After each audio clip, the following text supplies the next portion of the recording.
de una masa crítica de mujeres que están ocupando espacios de decisión es como hemos ido avanzando. No es casualidad que a partir de las acciones afirmativas hubieran salido políticas interesantes. No fueron menos interesantes las que estuvieron antes. Antes de las acciones afirmativas, créanme, había mujeres, como bien dijo el doctor Campbell, mujeres que habían abierto brecha en otros espacios, pero no había lugares para ellas. Porque ahora es como, deberíamos de aspirar a la meritocracia y que lleguen las que saben. Es que si no abríamos ese espacio y no lo reservábamos, nunca íbamos a llegar, porque mujeres talentosas ha habido en toda la historia de la humanidad. Entonces, yo les voy a plantear los que creo que son los 5 retos más importantes. El primero es entender los derechos humanos, los derechos políticos, electorales particularmente, desde una visión amplia. Los derechos político-electorales no son el derecho a votar y ser votadas. No se restringen a esa parte de la ciudadanía, que por supuesto es un momento importante de la democracia, pero ahí no se agota la democracia. Entonces, es el derecho a ser representados en las decisiones públicas. Y eso implica que cuando se digan parlamentos abiertos, gobiernos abiertos, esos mecanismos verdaderamente funcionen para que la ciudadanía incida en las decisiones. Porque no sirve de nada que abran una iniciativa a discusión de la sociedad si lo que la sociedad aporte no se va a ver reflejado en el producto final de esa ley o de la norma que se esté modificando. Entonces, el otro punto de los derechos políticos es el derecho a ser parte de la toma de decisiones. Y ahí es donde va la paridad en la administración pública o la paridad total. Nosotras tenemos el derecho humano de estar dentro de los gobiernos y tras la lucha que emprendió a nivel nacional la Red de Mujeres en Plural, en la que también es parte, que parece anuncio ya de la doctora Marínez, pero pues ni modo, doctora. En esa lucha que emprendieron las mexicanas por abrir espacios en la administración pública, ustedes tienen ahora una nueva oportunidad para desenvolverse. Tienen un espacio que está ahí para ustedes, que está ahí para que lo ejerzan y que si no lo ejercen ustedes, lo va a ejercer alguien más. Entonces ustedes tienen que ser conscientes como alumnas de derecho que pueden estar en la mitad de los espacios de decisión y ojalá que un día esos espacios sean ocupados por mujeres que representen la pluralidad de las mujeres que somos, porque las de Santana también tenemos algo importante que decir, como lo tienen el resto de los municipios, pero al final la política no es Hermosillo y Obregón. Tenemos que ampliarle al diferente tipo, a las diferentes regiones y a los diferentes tipos de mujeres, porque también tenemos dentro de las mujeres una gran diversidad de experiencias de vida, mujeres con discapacidad, mujeres que han sido privadas de su libertad, mujeres con origen indígena, y así podemos dar muchos otros ejemplos, ¿no? Entonces creo que el primer reto es entender que también es nuestro derecho estar en los gobiernos y fortalecer esos vínculos con la ciudadanía. El segundo reto es hacer valer lo logrado. Estamos en un momento de crisis general, en Latinoamérica estamos viviendo crisis de los sistemas políticos, tenemos países en los que hay estados de excepción de derechos humanos. Como otro paréntesis, cuando yo estudié Derecho no existía este salón, que está maravilloso, y tampoco existían los derechos humanos. Y no soy tan vieja, se los juro, pero eran garantías individuales. Entonces están viviendo ustedes un cambio de paradigma de cómo se está modificando y se está impregnando el derecho de una nueva visión de humanidad en el que el mundo entendió que para seguir en un mundo sostenible había que hacer pactos mínimos de bienestar para las personas. Entonces, sobre hacer valer lo logrado. En el 2019 les quitamos, porque no nos dieron, les quitamos las mujeres la mitad de los espacios en las decisiones públicas. Y gracias a una llamada de la doctora Marínez, que me dijo, oye Anet, nunca has investigado. Fíjate que la doctora Adria tiene unos contenidos muy buenos de investigación en los que tú deberías de aportar. Y así es como empecé yo en el mundo de la investigación. Y lo que la doctora me planteó fue, hay que evaluar la paridad. Necesitamos datos para defenderla, datos para criticarla y datos para fortalecer lo que ya ganamos. Y a partir de ese momento surge un proyecto de investigación que se llama Avances y rezagos de la participación política de las mujeres en la administración pública local, evaluación de la paridad total en las entidades federativas. Dice Flavia Freidenberg, que es un nombre muy a la mexicana, ¿no? Que las mexicanas les queremos poner el título más largo a las investigaciones, pero lo que esto es evaluar el artículo 41 constitucional, donde dice que los gobiernos de los estados y de la federación tendrán que integrarse de manera paritaria en su administración centralizada, es decir, las dependencias. Quienes han llevado ya derecho administrativo pues saben que hay, la ley clasifica las secretarías del estado y a nivel federal son centralizadas y en esas debieran estar las mitad de las mujeres, ¿no? Entonces los resultados que tengo de esa investigación o que obtuvimos de esa investigación fue, bueno, Por primera vez evaluamos la participación política de las mujeres en el ámbito municipal. Esta es una aportación que estamos haciendo las sonorenses al IPAL, que es el Índice de Participación Política en América Latina, y que evalúa la participación en el ámbito local. Entonces, desde Sonora estamos aportando la visión de cuál es el estado que guarda la administración pública municipal, que al final la administración municipal es la más cercana a la ciudadanía y la más difícil de evaluar. Se legisló la paridad, esta investigación es sobre 15 estados. De esos 15 estados, solo 10 legislaron la paridad en los municipios. De esos 10 que sí las legislaron, 40 se integran por 432 municipios. Entonces lo que hice fue buscar el portal de transparencia a los 432, sacarles como pude la información, porque deben saber que el Estado que guarda nuestro derecho humano al acceso a la información pública no solo es de riesgo, sino lamentable y violador a todas luces de derechos humanos. La Plataforma Nacional de Transparencia está muy opaca, es muy complicado sacarles datos a los municipios. Entonces, de esa investigación encontramos, la muestra representa el 17.49% de los municipios del país, entonces es válida para fines de conocer el estado que guarda a nivel nacional la participación municipal. De todos los municipios, solo el 9.72 cumplen con el principio de paridad.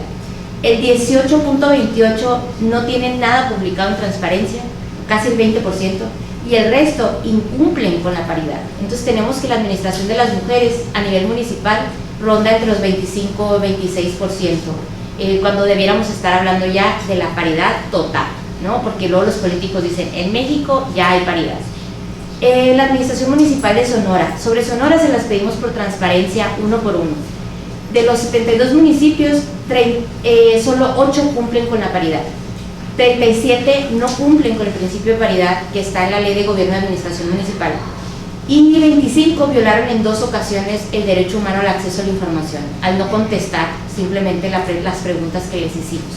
Eso creo que es alarmante y debiera ser de interés de ustedes como próximos operadores del derecho, porque se van a enfrentar o a la obligación de transparentar su información o a la necesidad de requerirle a las dependencias que les den información pública. Sobre las administraciones centralizadas, de 15 entidades renovadas en el 2021, solo cumplen 6. 9, que son el 60%, incumplen con un mandato que está en un principio constitucional. Tenemos a 9 gobernadores y gobernadoras,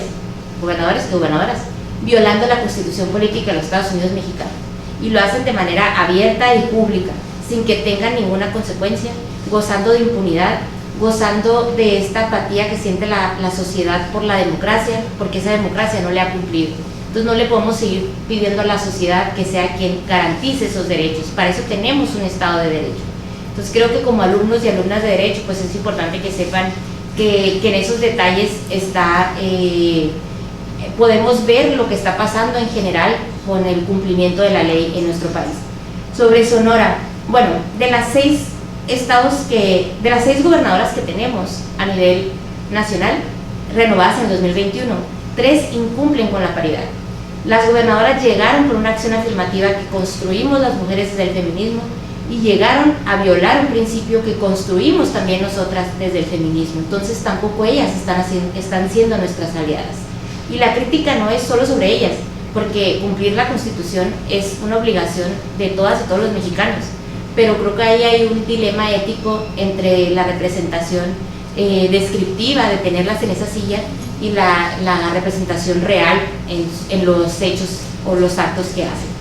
Y lo peor que encontré en los del 2021 es que la que menos participación tiene de los 15 renovados en el 21 y de las 6 renovadas en el 22 es el gobierno del estado de Chihuahua, donde lo preside por primera vez una mujer. Además, una entidad que dio origen a la sentencia interamericana más importante que tiene México y la que dio apertura a todo el marco de derecho de protección de las mujeres, que fue la sentencia del campo algodonero de González y otras. Y ese es otro paréntesis que me gustaría hacer. Yo no tuve una formación de derechos, no existían los derechos humanos, ¿no? Pero tampoco tenía conciencia de lo importante que era el marco jurídico internacional. Entonces, ustedes como estudiantes de Derecho tienen ahora la obligación de conocer el marco jurídico internacional, porque a partir de 2011 se eleva a rango constitucional todos los tratados de los que México forma parte, y déjenme decirles que México firma todo, y ratifica todo, y se compromete a todo, y luego lo incumplen. Entonces ustedes tienen ahí un campo de oportunidad para defender derechos humanos. Para está aquí una jueza que es muy joven y que también rompe un techo con su sola presencia y vaya, hay que cerrarlo. Bueno, el caso es que este es un derecho que ustedes también tienen que utilizar. Los otros temas los otros tres retos, el otro es pasar de la representación descriptiva a la sustantiva. ¿Qué está pasando con la agenda de las mujeres? ¿Qué tanto está avanzando la agenda de derechos y este anhelo que tienen las mujeres de vivir bien, de vivir en libertad, de vivir con seguridad? Los discursos creo que necesariamente tienen que respaldarse de acciones. Tenemos ahí el tipo penal del feminicidio construido por una científica mexicana que se llama Marcela Lagarde, y ella agregó a este tipo penal a la impunidad como un elemento que hace que en México sea posible de manera impune asesinar a las mujeres por razones de género. Entonces, el permitir que se transgredan los derechos políticos no es ajeno a eso que es el feminicidio y que ya se demostró que existe en nuestro país. Y por último, creo que debemos de impulsar, fortalecer y acompañar la participación política de las mujeres jóvenes. Nosotras, bueno, yo me considero como que en el sándwich en medio, pero tenemos la obligación de tejer nuevas redes, de sembrar la esperanza de que sí podemos vivir un marco jurídico realizable, que no sea utopía. La ciudadanía le duele mucho el saber que tiene tantos derechos y que a la vez se le violan tantos derechos humanos. Entonces ojalá, y les deseo sinceramente que encuentren en el derecho un motivo suficiente para que les apasione y que traten de tomar la batuta en esta carrera de relevos en la que ahora también les toca a ustedes. Muchas gracias, agradecemos a la maestra Dianita Marina su participación. A continuación hará uso de la voz la maestra Paulina Gutiérrez López. Me voy a permitir dar lectura de nueva cuenta a una breve semblanza curricular. La maestra Paulina Gutiérrez López es licenciada en Derecho por la Universidad de Sonora. Es maestra en Derechos Humanos y Democracia por la Facultad Latinoamericana de Ciencias Sociales Flaxo, sede México, y maestra en Procuración, Administración de Justicia y Litigación Oral por la Universidad del Valle de México. Asimismo cuenta con un máster en Argumentación Jurídica por la Universidad de Alicante y la Universidad de Palermo. Ha desempeñado diversos cargos en el Poder Judicial del Estado de Sonora, como secretaria escribiente de acuerdos y proyectista, asimismo en el Tribunal de Justicia Administrativa de Sonora, como secretaria auxiliar y proyectista, en el Tribunal Estatal Electoral de Sonora como proyectista y titular de la Unidad de Igualdad de Género, en la Sala Superior del Tribunal Electoral del Poder Judicial de la Federación, como secretaria auxiliar, y actualmente se desempeña como segunda visitadora general de la Comisión Estatal de Derechos Humanos. Hace uso de la voz la maestra Paulina Gutiérrez López. Muchas gracias, doctor. Pues primeramente no quiero dejar pasar el momento de agradecer al doctor Rafael Ramírez Villescusa, mi querido profesor de la facultad. También quiero agradecer a quienes conozco y veo caras conocidas ahí entre el público, y bueno, no quisiera perder más tiempo en esa introducción, porque me va a tocar ser la aburrida de entre mis compañeras, porque pensaba como dar un marco jurídico y una cuestión ahí de antecedentes y de algunos instrumentos que tenemos a la mano y que, bueno, están desarrollados dentro del marco del voto de la mujer, ¿no?, a lo largo de la historia. Primeramente quisiera yo contar, o bueno, apelar a recuerdos personales y algunas circunstancias que creo que muchas de nosotras han podido experimentar dentro de sus círculos sociales. No sé si les ha tocado ahí en sus discusiones jurídicas que más o menos, no sé si algunos de sus amigos o de sus amigas dicen, pues es que nosotros ya somos iguales, eso ya está en la Constitución, ¿para qué están reclamando? ¿Para qué salen a las calles? Si nosotros ya somos iguales, ahí lo dice la Constitución. Y bueno, solamente como para contradecir esta afirmación, quisiera citar el caso de Guerrero, del caso de Iliatenco de Guerrero de 2001, donde se anuló una elección municipal completa por temas de violencia política contra las mujeres en razón de género. En este caso particularmente, dentro de la contienda se violaron algunos principios como lo es la equidad de la contienda, y se dieron porque dentro del marco de la elección se difundieron una serie de paneles, de ilustraciones en las calles de esa localidad, en el que se expresaban algunas frases sumamente misóginas, como las mujeres no saben gobernar, devuélvanse a sus casas. Entonces ese tipo de situaciones tienen que ser realmente inaceptables en el marco de nuestro Estado, que tiene que ser un Estado de derecho. Y bueno, esta sentencia es muy interesante, les invito a que la lean, porque es la primer sentencia en la que se nulifica una elección, no solo en México, sino en toda Latinoamérica, específicamente por temas de violencia política contra las mujeres en razón de género. Y bueno, en este tipo de circunstancias en las que nosotras nos enfrentamos a una serie de comentarios por ejemplo, es que nosotras somos iguales, que yo no le veo nada de malo a los roles de género, es que las mujeres por naturaleza se tienen que quedar en casa, todo ese tipo de cuestiones pues hacen una muestra de prejuicios, ¿no? Que a final de cuentas nos restan participación y nos restan presencia en los puestos políticos y en los puestos en los que podemos tomar decisiones. Y bueno, es que la conmemoración del voto de la mujer, claro, es una conmemoración, pero no fue un logro. Digo, más bien fue un logro, pero no fue una conquista. ¿Por qué? Porque precisamente como decía Janet, los derechos ya los teníamos, solamente nos faltaba que nos lo reconocieran, ¿no? Y en este caso, bueno, fue en 1953 que se logró que se dispusiera el voto de la mujer, pero se necesitó una reforma ulterior, que fue en 1974, para que se determinara en la Constitución la igualdad entre la mujer y el hombre. Pero realmente eso era necesario, claro, porque no basta con tener una igualdad formal en nuestras leyes, no basta con una igualdad de letras, sino que necesitamos una igualdad material, una igualdad sustantiva. No importa que se nos reconozca, pero si en la práctica no nos están dejando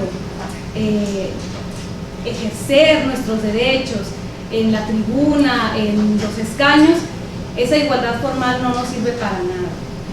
Entonces, tenemos una serie de instrumentos que nos garantizan y que disponen esta igualdad en los procesos políticos, no solo de mujeres, sino de todas las personas. Tenemos la Declaración Universal de los Derechos Humanos, que este año cumple 75 años.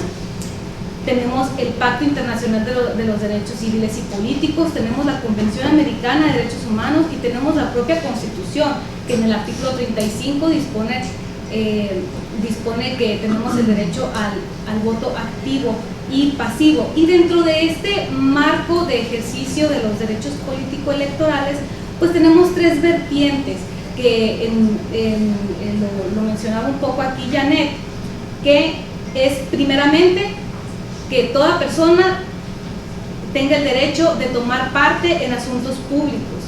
El segundo es el derecho a votar y ser votado.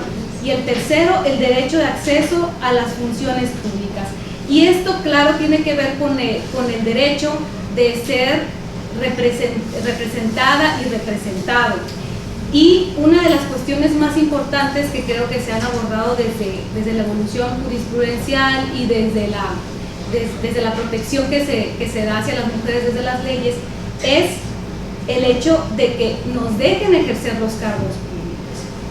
Hemos conquistado el derecho al voto y a ser votadas, pero realmente hay múltiples casos y múltiples experiencias de mujeres que llegan a sus puestos y no las dejan ejercer el cargo por el cual fueron elegidas. Entonces, una vez más nos enfrentamos a un obstáculo formal, porque los derechos ahí están, pero no dejan, ¿no? Hay ciertas circunstancias, hay muchas oposiciones, hay muchas resistencias de parte de quienes ya se encuentran en el poder. Y claro, los derechos únicamente pueden ser limitados por razones objetivas y razonables, ¿no? Pero Cuando suceden esas cuestiones fácticas, que no necesitamos que la ley nos discrimine directamente, sino que puede haber también otras situaciones que se dan en el campo, en la arena política, que surgen unas situaciones de discriminación indirecta. Entonces, aquí detectamos varios problemas en relación con el ejercicio del voto activo y pasivo por parte de las mujeres. Tenemos problemas de igualdad formal, problemas de igualdad sustantiva, problemas de igualdad estructural, que cabe bien decirlo, y también tenemos problemas con aquellos sectores de mujeres que no solamente son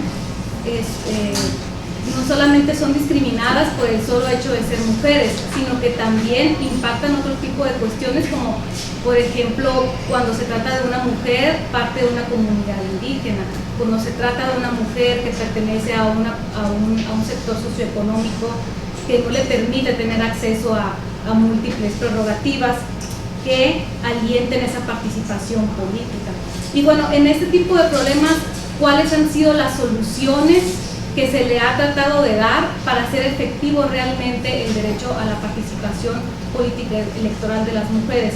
Tenemos las cuotas de género, que ya bien las citó la maestra Leila, con las cuales tenemos más de 20 años y sin embargo pasamos de 30, 70, 40, 60 y hasta llegar a la paridad, ¿no? a la paridad 50-50, incluso a la paridad en todo, hablando en términos amplios en cuestiones políticas, no solamente en el tema de los procesos electorales, sino también de aquellos puestos en los que se toman las decisiones. Las decisiones no solamente se toman al momento de levantar la mano cuando se está en el escaño, sino también cuando se vota un asunto y se dicta una sentencia, cuando se vota un acuerdo administrativo en sede ejecutiva. Y bueno, otras medidas también se han tomado en relación no solamente en temas normativos, sino también en evolución jurisprudencial de las autoridades electorales. Por ejemplo, algunos casos relevantes del Tribunal Electoral del Poder Judicial de la Federación surgen desde el 2018, cuando se constituye un criterio firme de la Sala Superior del Tribunal Electoral del Poder Judicial de la Federación sobre, en esta tesis lo que se hace es construir el concepto de violencia política contra las mujeres en razón de género. Eso fue en 2018, no necesitamos ninguna ley para hacerlo. Después tenemos en 2020, se hace la reforma, un paquete de reformas elaborado constituido por 8 leyes, básicamente, entre las cuales destacan la Ley General de Acceso de las Mujeres a una Vida Libre de Violencia, la Ley General de Instituciones y Procesos Electorales. En ellos ya se consolida este criterio de la violencia política contra las mujeres en razón de género. No es parte de la evolución jurisprudencial, pero fue precisamente estas decisiones del tribunal las que instaron a que se hiciera un marco aún más consolidado para la protección del ejercicio político electoral de las mujeres. Y para aquellas y aquellos que manejen argumentación y les toque decidir en casos sobre la protección de las mujeres y en temas de sanción de violencia política, pues en 2023, recién salida del horno, hay una tesis de la Sala Superior que habla sobre la reversión de la carga de la prueba. Esto es, que ya no solamente va a salir a su favor el fallo quien logre probar algo desde instancia de parte, sino que ahora le toca a quien tiene la facilidad y la ventaja probatoria aportar los elementos y lograr una postura que se le absuelva, ¿no? En este caso, la autoridad y la persona o la persona agresora que está frente a la mujer violentada en la arena política. Y bueno, las medidas, además de las cuotas de paridad, la paridad en todo, la evolución jurisprudencial, pues necesariamente se tuvieron que hacer, como ya les comenté, un ajuste legislativo.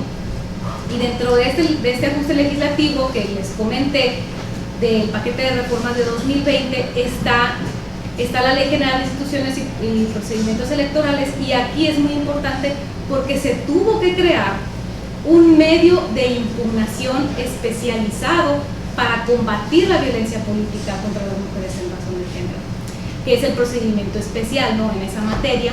Y en este procedimiento, bueno, es que se ve que las medidas optadas hasta ese momento no han sido suficientes, entonces las medidas tienen que ir escalando. La violencia siempre va a ir en ascenso, entonces estamos en un juego de estira y afloja, ¿no?, que tenemos que ir luego superando esas barreras y bueno, incluso hasta podríamos decir que tenemos que ser creativas y creativos, porque esto no se acaba.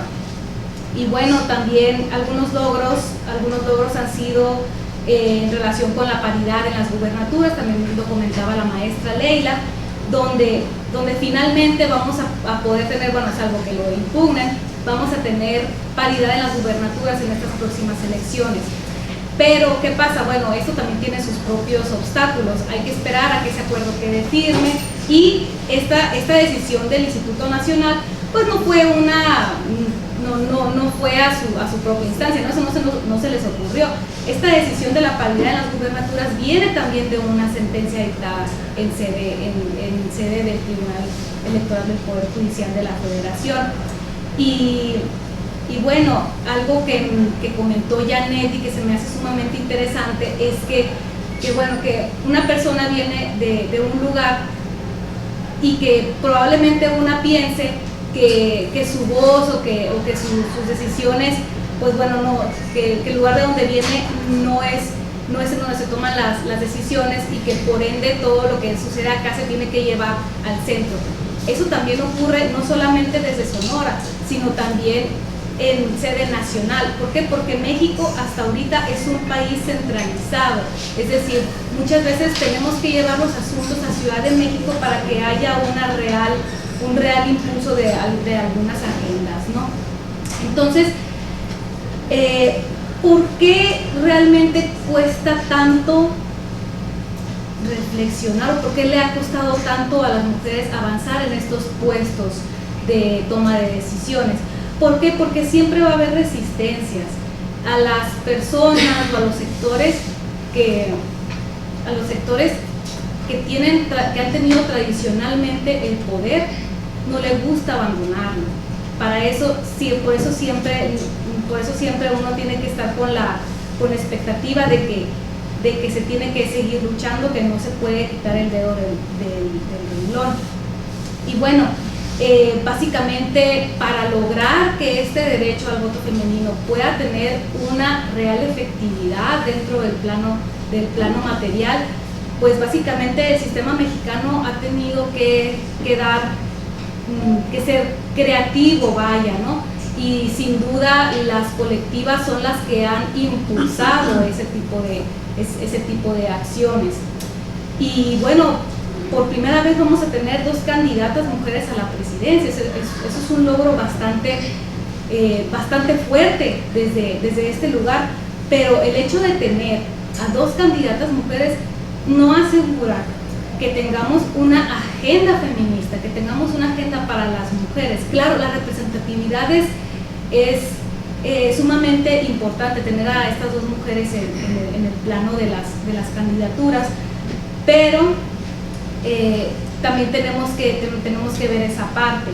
Y además tenemos que ver hacia atrás y decir, bueno, es que hemos tenido en toda la historia de México 9 gobernadoras. Creo que todos los esfuerzos que se han hecho desde sede legislativa, desde sede activista, han sido precisamente porque hay una desventaja, porque hay falta de presencia de mujeres y sobre todo en estos puestos que son decisivos, en los que tienen la carga y la dirección de políticas públicas, las políticas de seguridad. Y esto creo que también es importante, me saldría un poco del tema del derecho político electoral y extenderlo al tema político. Necesitamos presencia de paridad de mujeres en todos los sectores del orden gubernamental. Necesitamos presencia de mujeres en el Poder Judicial, en puestos de juezas, de magistradas. Necesitamos también mujeres dentro de los gabinetes, porque la toma de decisiones, como les decía, no solamente es al momento de votarse una iniciativa legislativa, sino decidir el rumbo que va a tener nuestra comunidad. Y esto también puedo mencionar que no solamente el ocupar un puesto es un capricho, o solamente decir, bueno, es que hay el principio de igualdad y ahí está. No, es que realmente el tener la voz dentro de una decisión no solamente es para asegurar el ejercicio del derecho político electoral, sino que de eso va a depender el ejercicio de todos los demás derechos que tengamos por principio de interdependencia. Es decir, una mujer que no esté bien representada en un espacio de decisiones no va a poder extender esta, ¿cómo diría? No se va a poder hacer realmente efectiva el cubrir las necesidades que necesitamos como mujeres en general. Una mujer que no tome parte en las decisiones es una mujer que es la mitad de la población que no va a estar representada. Y bueno, sinceramente creo que nos hace mucha falta la promoción de los derechos y de la igualdad, no solamente en estos espacios. Por eso a mí se me hace muy importante el que salgamos, que salgamos y platiquemos en nuestro círculo, que discutamos, que cuestionemos y que sobre todo no nos callemos, ¿no? Y bueno, creo que por mi parte eso sería todo y agradezco muchísimo el espacio.